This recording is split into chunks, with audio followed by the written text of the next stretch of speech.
Welcome to Confessions of an EOS Implementer, a podcast by Talent Harbor. We share unique stories of EOS implementers and the companies they've transformed to give you a rare glimpse into the successes and the challenges of the system in action. I'm your host, Ryan Hogan. Let's jump in.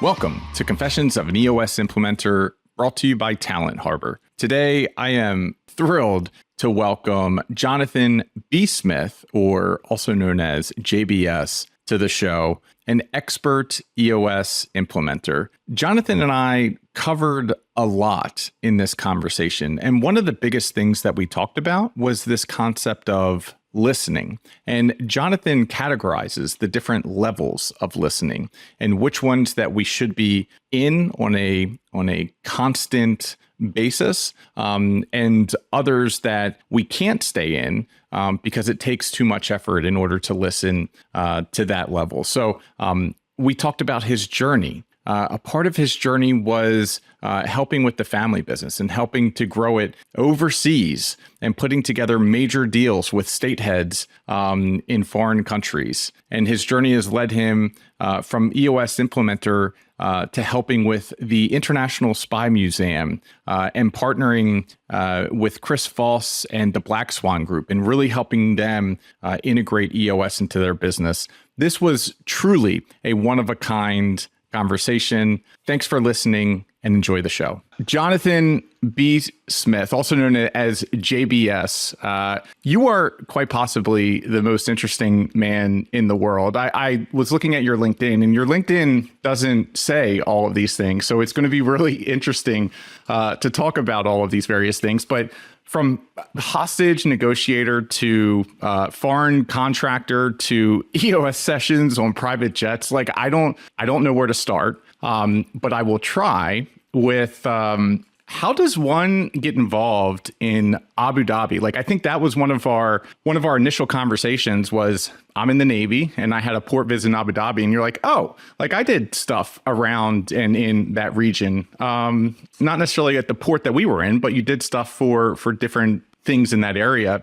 How did that start? So my dad, I say he was a product of the space race. So they put a lot of math and science into him. And he invented it was a floating wave attenuator at the time. And so he invented this product. My brother and I built a website around the product. The product was called Whisperwave. We put the pictures of the product on the internet. And after the USS Cole was attacked in the port of Aden in Yemen, we got a call from Naval Facilities Engineering the next day. Can we use your barrier as a means of producing a standoff from our ships? So that's where it started, and it became, the Whisperwave actually developed into a port security barrier. And I taught myself search engine optimization in 1999. Actually, I think we've talked about this, but got to speak at Google in front of 400 engineers and product managers with Sheryl Sandberg as my host and Eric Schmidt as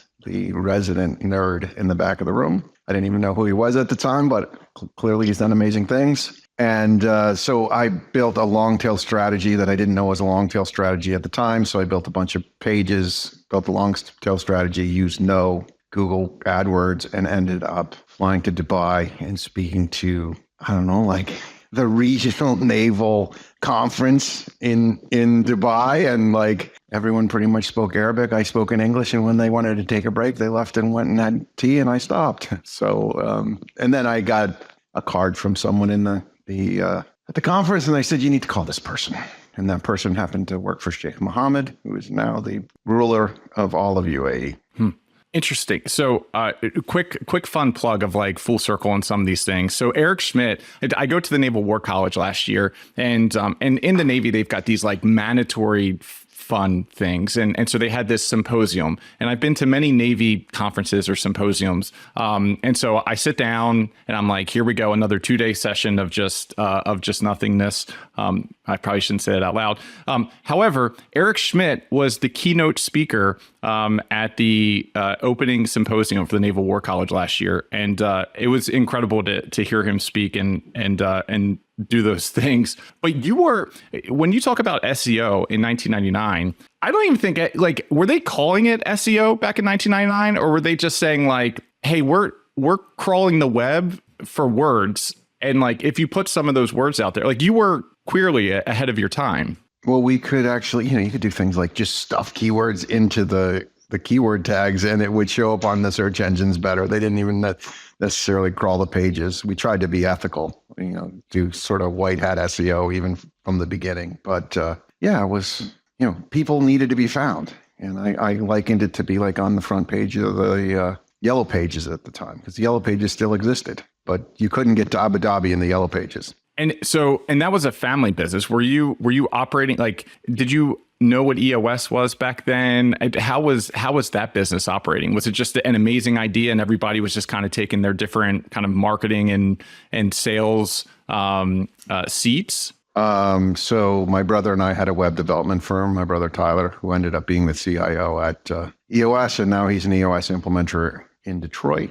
So I met Gino Wickman at a EO event. He had just sold his business with his dad and he didn't know what the hell he was going to do. So I'm like, who's that guy with all that energy? So I went and met Gino. And Gino convinced us somehow to do, I don't know, one day facilitation with him in this thing called Virtual CEO. And we were like, I don't know, he seems like he's a cool guy, so we'll try it. So that became EOS over time. I remember when Gino told me he was going to write a book and he was really frustrated. He couldn't get someone to pick the book up. And he said he had 2 clients and he wanted to have 10,000. And I said, okay, Gino, keep dreaming. So that's the kind of relationship I have with Gino. And then my brother and I were in a business together. We decided to separate from that business. He went and built an internet retailer. I went and worked with my dad in the security business. And we both ran EOS. Gotcha. And this is the one that took you all over the world. So this was the floating wave attenuation. Floating wave attenuators. It was called Whisper Wave. Got it.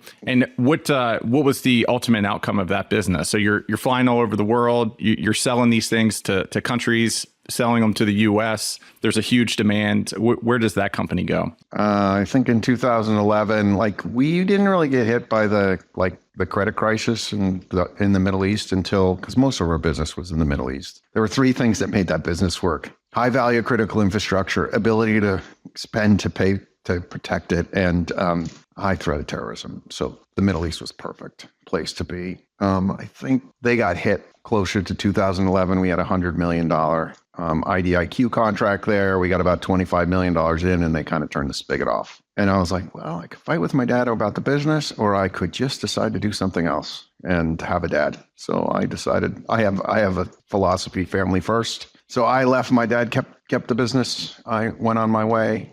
2 years later, decided to be an EOS implementer because I wasn't employable in any other capacity. And so my brother Ty was like, yeah, Peyton's doing really well as an EOS implementer.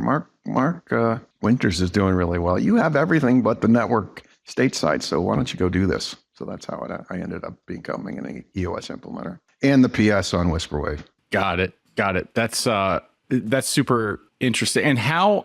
So when you talk about all these names, the other name that comes to mind is Chris Voss. And so not only are you an EOS implementer, but somehow you've gotten involved with the Black Swan Group and Chris Voss. And our introduction actually was, hey, I know this hostage negotiator that also happens to be an expert EOS implementer. You should meet him. And that was the introduction that I knew. And so how does the world take you in all of these twists and turns and land you in hostage negotiation? Well, so I want to be clear. I personally am not a hostage negotiator. And I have never been. What I am is trained in the skills that the FBI uses for hostage negotiation. So I'm in DC, having come back from Abu Dhabi, living in DC at the time. DC is a strange place. I'm used to being an entrepreneur and everyone's like, hey, what do you do? And in DC, you ask someone what they do and they're like, I can't tell you, I work for the CIA. I'm like, oh, okay, I didn't know that was a bad question. So I come back and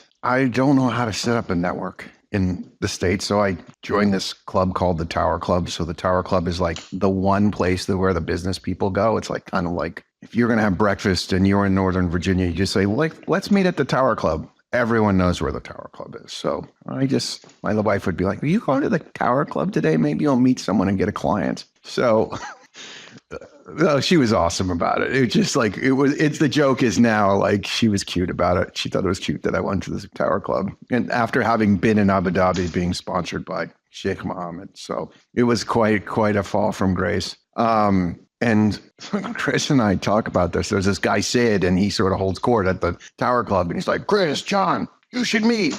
And then Sid went away. And Chris like, what the hell was that? And Chris is like, he's like just another FBI guy I meet down there who's retired. And like, I don't know who he is. So he's like, yeah, by the way, I'm having trouble getting paid in Abu Dhabi on this thing. I'm like, oh, I know those guys. Do you want me to make a phone call for him?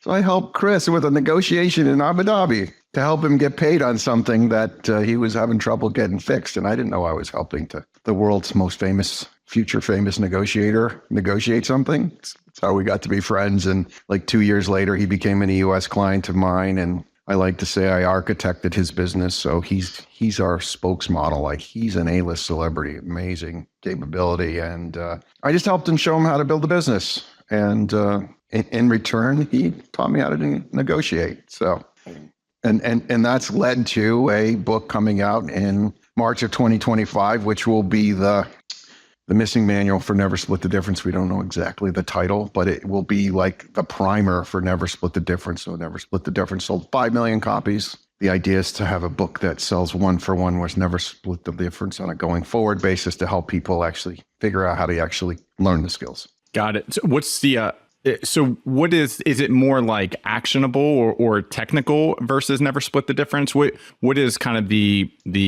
balance there? We liken it like Never Split the Difference is if you were doing like the SAT, this is to that. Never Split the Difference is the traction, as what the heck is EOS is to the book title might be That's Right, the Never Split Difference equivalent. So it's like, it's designed for the everyday user who wants to understand how the skills work, but they don't see themselves in the jungles of the Philippines negotiating with terrorists. Got it. So what are some principles from your book and Never Split the Difference? Like, what are some of those like foundational principles that have translated into business? Like, you know, we talk a lot about hostage negotiation and those stakes are very high. The stakes are still high with businesses and depending upon the size of the contract and things like that.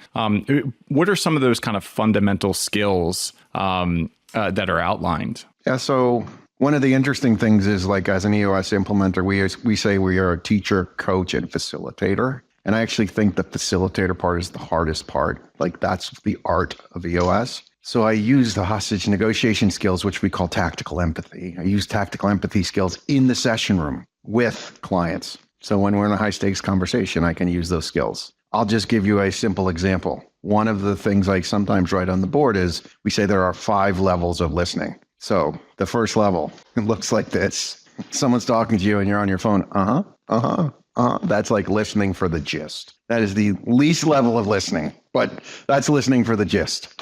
The second level of listening is listening to respond. So that's literally someone's talking and the person has their hand up. As soon as you take a breath, they jump in. Like, you never feel like they're listening to you, right? And whatever they say, you discount. You're like, they discounted me. I'm not even going to listen to what they have to say. So the third level of listening, the level of listening that we want people to stay in, it's the only one you can actually stay present in for long periods of time, is just listening for logic. Like, what's the logic behind? There's a reason that person is saying what they're saying. Listen for their logic as opposed to listening to respond. And then we say listening for logic. The fourth one is listening for logic and emotion. So understand the logic behind what they're saying and what their emotional state is. And then the fifth one is listening for their point of view. And the idea so like, you can stay in listening for logic. You come in and out of listening for logic and emotion. Listening for their point of view is even harder, because it's now like you may completely disagree with whatever their worldview is, but you're trying to understand it so you can respond in a way that they understand. Part of tactical empathy is that they feel heard. And so like that is one example. And I liken that ability to listen as to the ability to do a mindful meditation practice. It's not easy. Like, you have to accept the fact that sometimes you're going to listen to respond. The worst listening to respond is like, yeah, I feel really sick. And then the person goes, yeah, when I was sick, I blah, blah, blah, blah, blah happened to me. You're like, oh, that was helpful. I feel heard. Wait, in the Navy, we call that the one upper.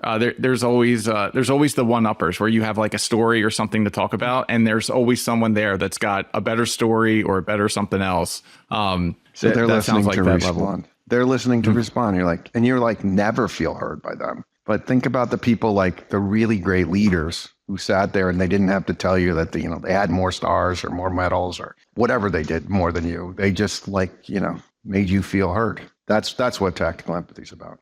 And when you think about kind of these different levels of listening, how do you translate? So when we talk about the session room and you're demonstrating these and you're trying to get everybody in that level 3, when someone's going into, let's call it a negotiation, or they're trying to influence some sort of situation, what specifically, like what level should they be in out of those 5? And how should they be responding? Like, I'm sure there's a lot of like tactical stuff that's kind of baked in here of influencing those situations. So are you just evaluating the emotional state and you're evaluating the words that they're saying, and then you're using those to kind of influence the conversation or the direction to not necessarily get what you want, but get to the ultimate outcome? So if we just back up just a second and go like anytime I want or I need is in your brain, it's a negotiation. That's how we define it. Anytime I want or I need is showing up in your brain, it is a negotiation. So like the beauty of being in the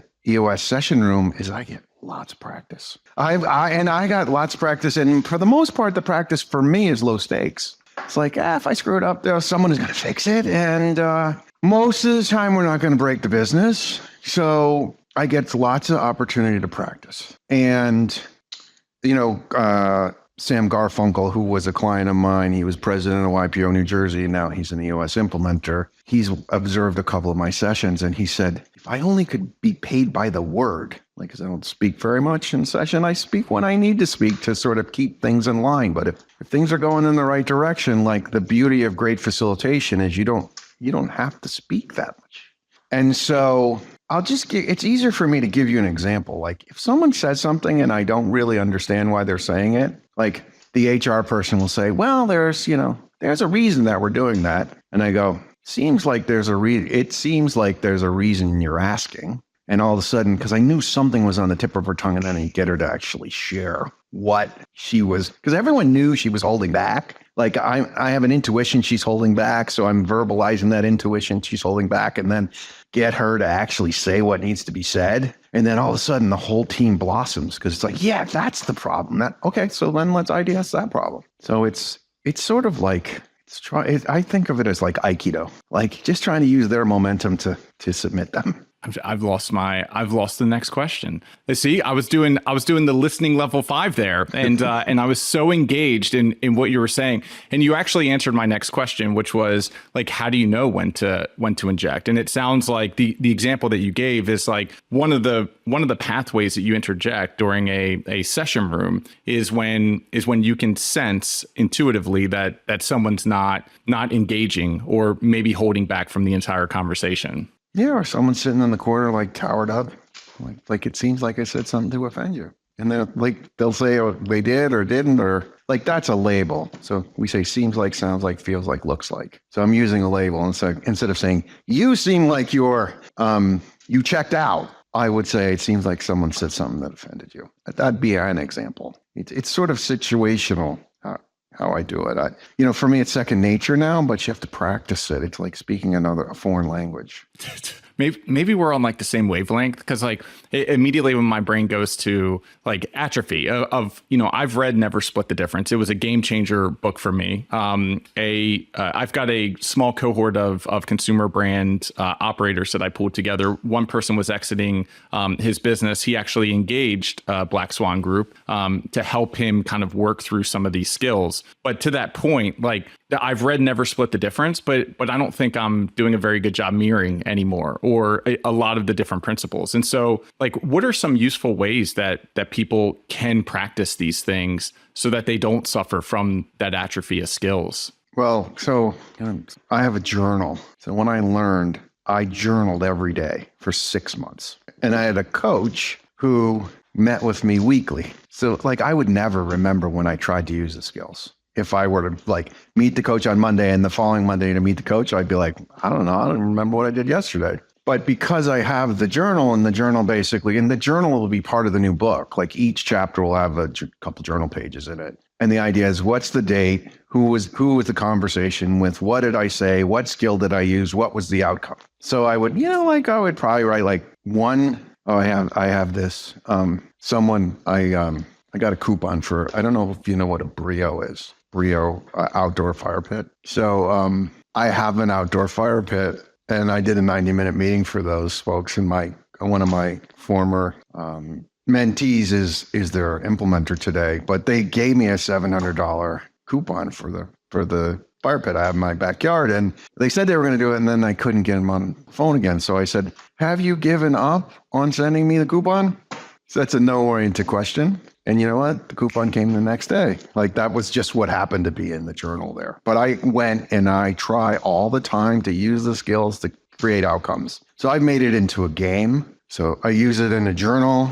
It works if you're in a cohort. It works to have a coach. It works when, Brittany, my assistant, like she's actually trained in the skills. So oftentimes I'll send her off to use the skills. I'll coach her if she doesn't know what to say. Now she coaches me if she thinks I could have done it better. So I just surround myself with people who are interested in those skills, and then I make it a game. That's a great segue to the game that we're in early conversations on. What when you think about the skills, is there one skill? Because there's a bunch of kind of fundamentals that come along with that comes along with the book. Like, do you focus on one at a time? You're like, this is what I'm gonna focus on this week. I'm gonna take notes on this specific thing, or are you kind of always stretching and working all of the different muscles to figure out, where the weak points are? Everyone wants to know what the sequence is. It's sort of like knowing what the Google algorithm is. And, they move the algorithm. So there's like 110 inputs. They're going to move the algorithm. So it's like trying to deal in chaos theory. And what happens with the skills, there's not one skill. I mean, we have foundational skills. We have what we call our negotiation 9. And we would start with labels, which is that seems like, sounds like, looks like, feels like. Mirrors, which is, I'm going to say the last 1 to 3 things you said. Upward inflection, meaning like skills. Downward inflection, meaning like, oh, I heard you. Upward inflection is a question.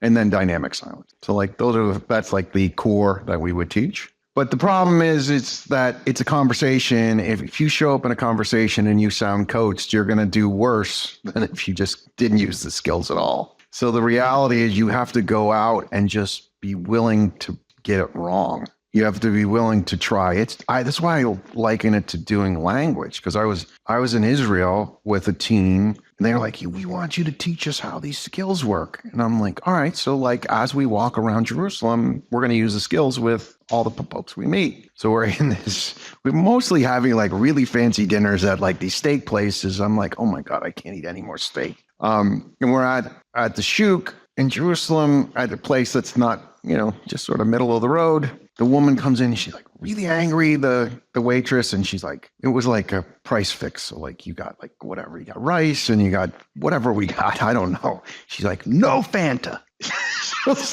like you get Coke, Diet Coke or water, no Fanta. And so then I use this skill. I'm like, oh, it seems like you're really busy. She's like, yes, I'm really busy. It seems like you take your job really seriously. And then, boom. So they call it a sabra in Israel. So a sabra is like a cactus, and the cactus is spiky on the outside, but if you cut it, it's like has a great like fruit on the inside. So I'm like, I cut the sabra. Did you guys notice that? And then like I got my Fanta, no charge. I didn't know it was, but I want or I need was in my head, a Fanta, and so that's how I got the Fanta. And when you think about these skills, we think about negotiation, and you talked about everything's a negotiation if it starts with I want or I need. And a lot of that is influencing situations. And when I think about that, I really think about sales. How do some of these skills translate into leadership? Like, if there's a CEO or COO, maybe anybody in the C-suite, and they're learning these skills, like, will these skills also enable them to be a better leader? Or are these really skill sets that you should have for negotiation? I think they're like just for conversation. They just, like I keep telling Chris, I'm like, these skills just make your life better. So you have better conversations at home, you have better conversations with your family, you have better conversations with your colleagues, you have better conversations with your customers, you have better conversations with, whoever. And the idea is if you embrace the skills, you just have richer conversations. So like one of the interesting things that we say with the skills is like, and Derek, who's writing the book with me, Derek Gaunt is the head coach. So he's kind of the subject matter expert on the book, and I'm the storyteller and practitioner. And he says, accept the fact that you're going to be triggered, like especially in like going to see your family because you never see them or what have you. And now your choice is you're going to get triggered. You get to decide if you are going to reply or you are going to respond. And we've all react or respond. So react is like with vitriol, and respond is like, looks like you're having a hard day or whatever. Looks like you're not happy to see me. I don't know, something like that. And then all of a sudden it like diffuses the situation. So I wish I knew the skills sooner. I wouldn't have had so many tough conversations. Do you ever get in these situations and feel like people on the other side might feel like you're like not pandering, but what's the word?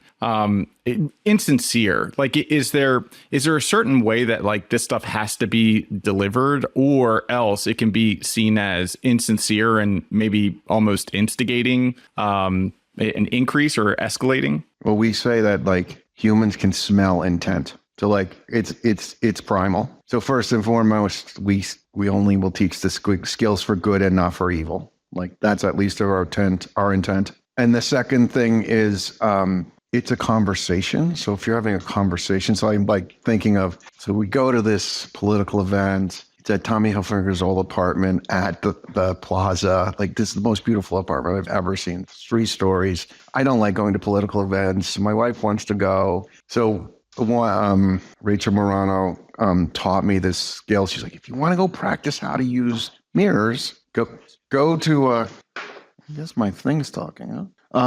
Go to a networking event and only use a mirror. So like, I don't want to talk about any of the politics. Like I'm a capitalist. I like to run businesses. I'm not interested in politics.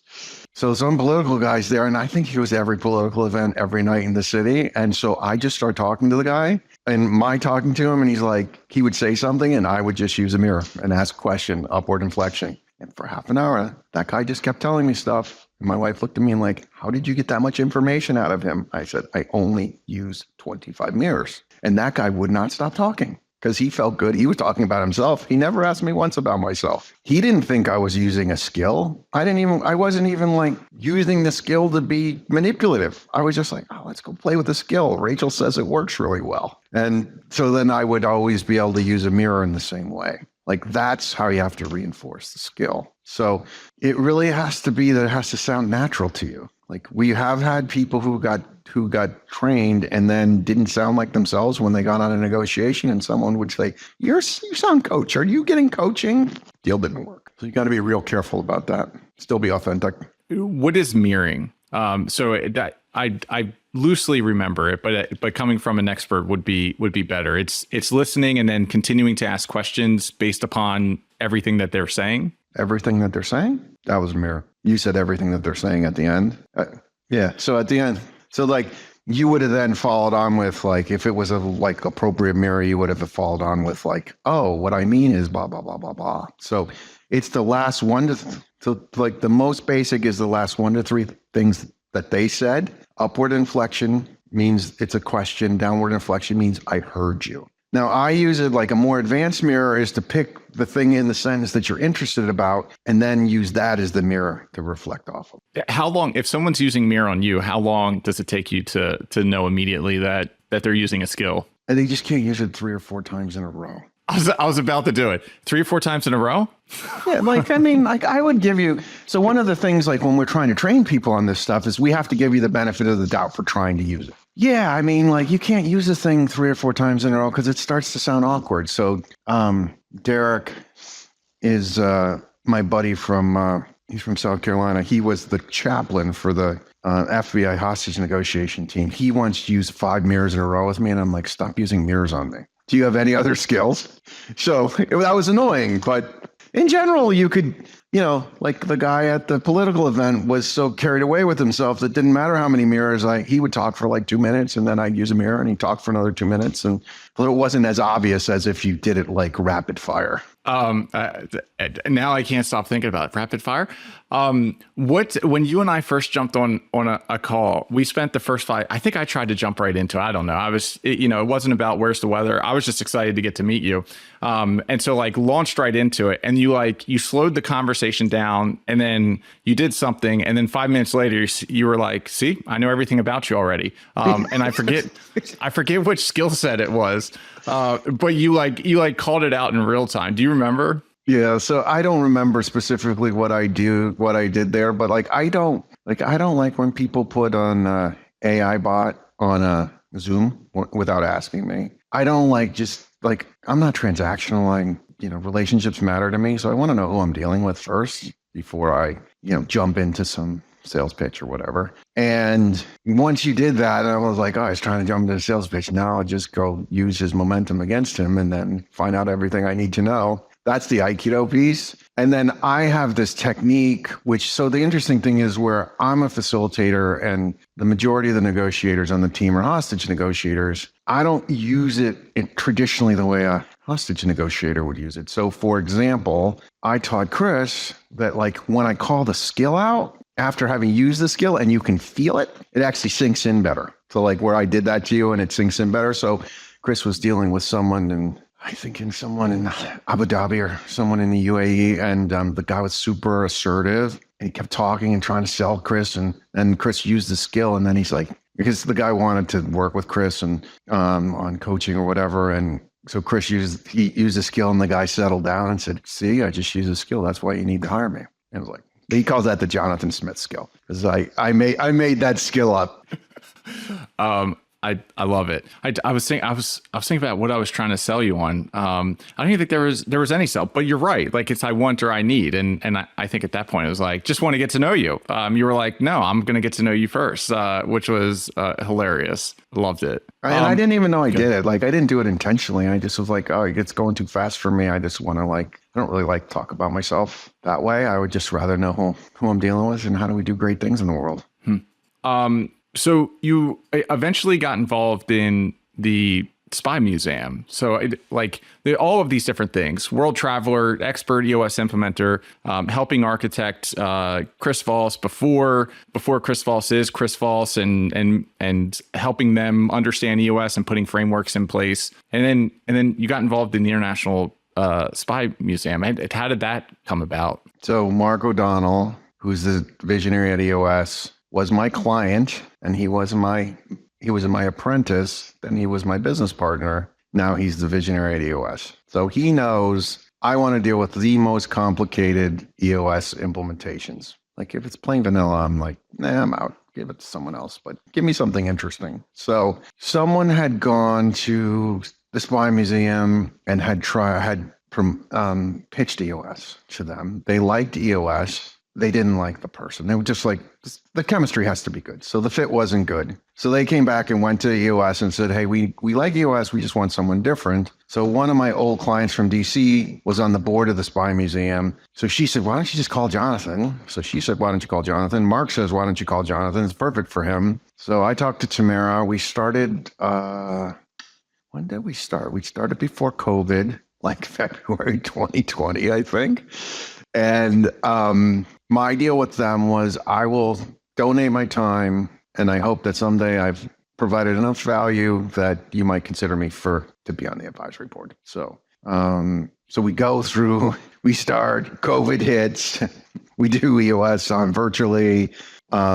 We end up, doing all the traditional stuff, we have to furlough people. We lost all 3 legs of the stool there. So we lost there's no one going to the museum, there's no one having events, and there's no one donating. No one donating, meaning everyone who had capability to donate was being asked by everybody at the time. So we go through, we put EOS in place. Sort of the coup de grace is we then go through, have the museum all set up, get a shuttered venue grant from the SBA for $10 million. Like that was the one I didn't know. We did EIDL, we did PPP, we did ERC, and come to turn around the museum, or the museum survives. And I think I told you I was at the big museum event for we were honoring Leon Panetta, and I happened to get a suite at the Hilton next door, and they delivered Leon Panetta's fruit to me. They're like, "Mr. Panetta, here's your fruit." I'm like, "I'm not Leon Panetta. Maybe he's next door, but it's not me." Did you take it anyhow? No, that wouldn't be something I would do. But it reminded me of being in Abu Dhabi, because anytime we were in Abu Dhabi with like a very senior official, there would be like, I'm like, "How did we get such a great pile of fruit?" And you'd always get like, forget what those were called, though, lychees. Like I never had those before. Like that, all these amazing different kinds of fruits there. So. And I guess what's unique about when you think about, and it doesn't have to be the Spy Museum, but when you think about an organization like that, then you think about a privately held company, or maybe some of your other clients. Like, what are some of the unique kind of challenges when you're thinking about the International Spy Museum? Maybe it's nonprofits versus a private business. I always just say we're managing human energy. So regardless, we're trying to get the humans, like I say, our job is to create a high performance team.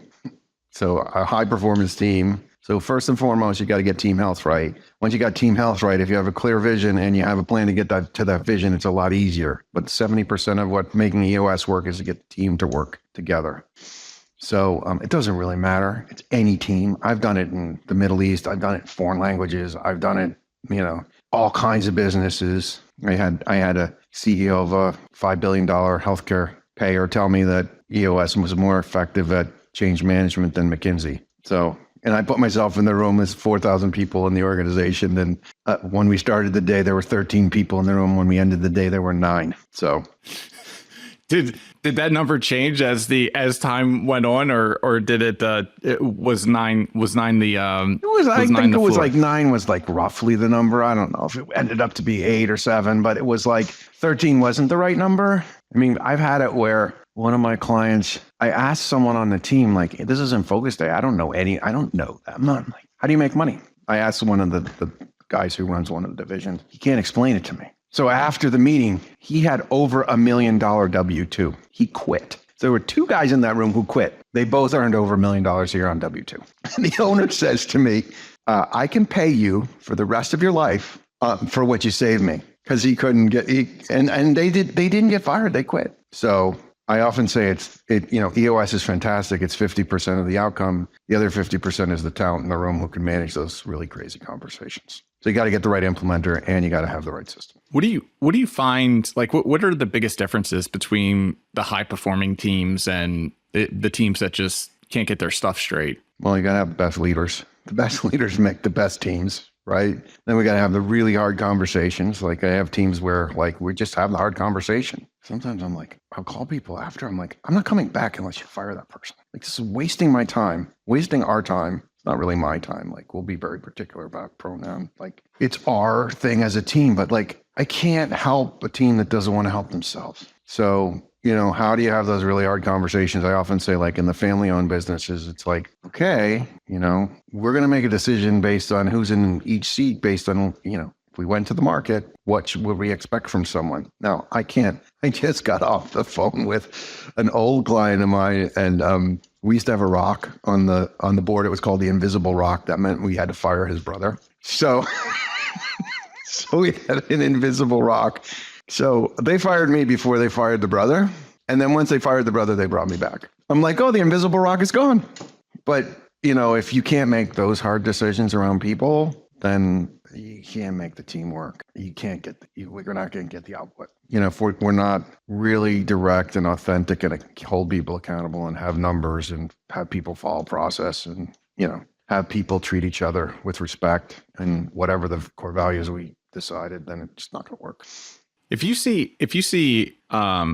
in a session room and you see folks aren't raising the issues or being candid, like, do you start to look at the team dynamics at that point and say, like, there are certain things that we can fix within team dynamics? Trust falls. Obviously, EOS has their own ways of building that trust, which are incredibly powerful. You know, the whole stop this, start this, and being able to sit across the table from a peer who is in a similar senior leadership team level and give them candid feedback in front of the entire senior leadership team. Like, that stuff builds serious trust. Is it, like, have you found in your experience that, like, you can bring teams along that are struggling in that area? Or is it typically like, if someone can't be candid, they got to go? We don't get to decide. Like, that's not my decision. I'm a teacher, coach, and facilitator. So I did have a situation a couple months ago. I have a rule that no one outside of the EOS session gets to call me except for my point of contact on the team, whoever that point of contact is. So it's typically the integrator.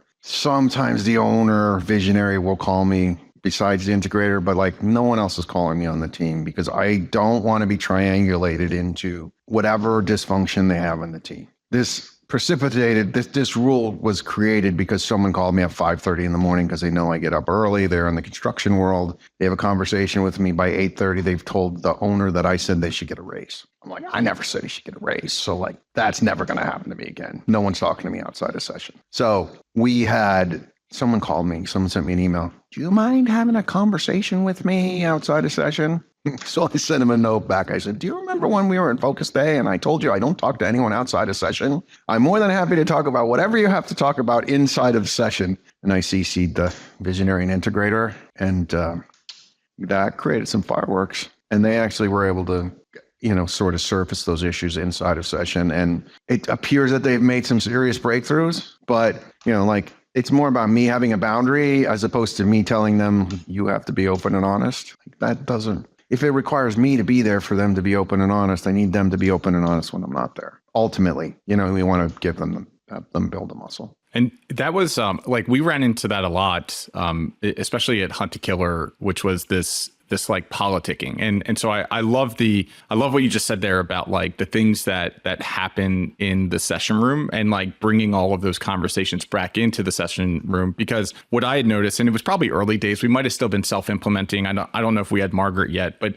every time we would have an L10 and we would come to a conclusion and we would make decisions and we would assign to-dos, I would get one, if not two phone calls, because we were operating in a remote environment at that point. And it was someone saying, well, I've been thinking a lot about this one issue that we discussed during the last L10, and I'm starting to have mixed thoughts about that. And I would do the same thing, which is like, hey, that's great. Like, second thoughts are okay, but it's not okay for us to have a conversation and start to change course when we have already made a decision as a team.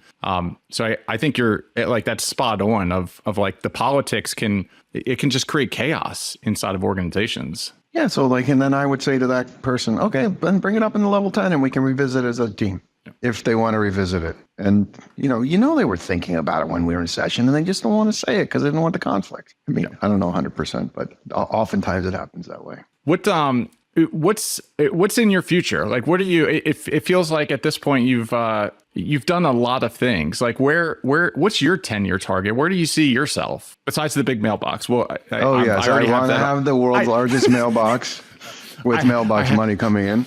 I took that, by the way. Now it's a little spoiler, but I've got like different like ideas for gifts and things like that. And with you, I've got gigantic mailbox because I think it would be funny. So I just spoiled it, but I think it would just be hilarious to get you a giant mailbox for Christmas one year. I need one for sure. I love my EOS practice. I say I'm like a world famous doctor. People fly into New York to come see me. So I only want to do like 50 sessions a year in EOS. We're going to launch this book in March of 2025. I would like to go promote the book around the world and speak and deliver workshops to YPO, EO, Tiger 21 forums, which I'm going to probably go do. And I'm driven by the desire to have freedom and adventure. So freedom is decide who to work with, when to work with, where to work with, how to work with, why to work with. And I'll probably go back and be a world traveler and have my EOS clients and try to make a big dent in the world and see if we can't get more people to. I like in being able to do tactical empathy like the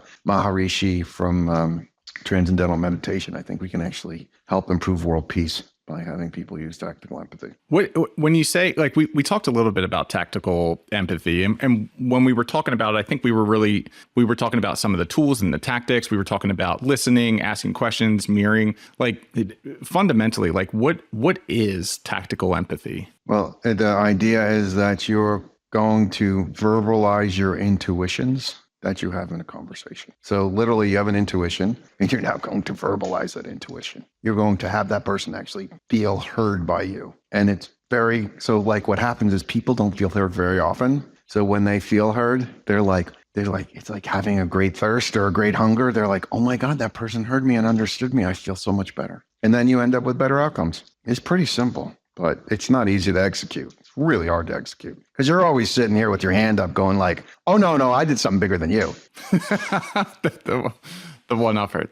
There's always a better story. All right, Jonathan, someone that has been listening to this, to your incredible story that has taken you across the globe and now doing incredible things in the EOS community as an expert implementer. If they're like, I need some Jonathan in my life, I need Jonathan as my implementer for my organization, how would they get a hold of you? So my email address is JBS, Juliet Bravo Sierra, like Jonathan B. Smith, JBS, at the letter O, the number 4, G.com, O4G.com. I'm trying to have the world's shortest domain, 3-letter domain. So That's pretty impressive. One upper. There it is.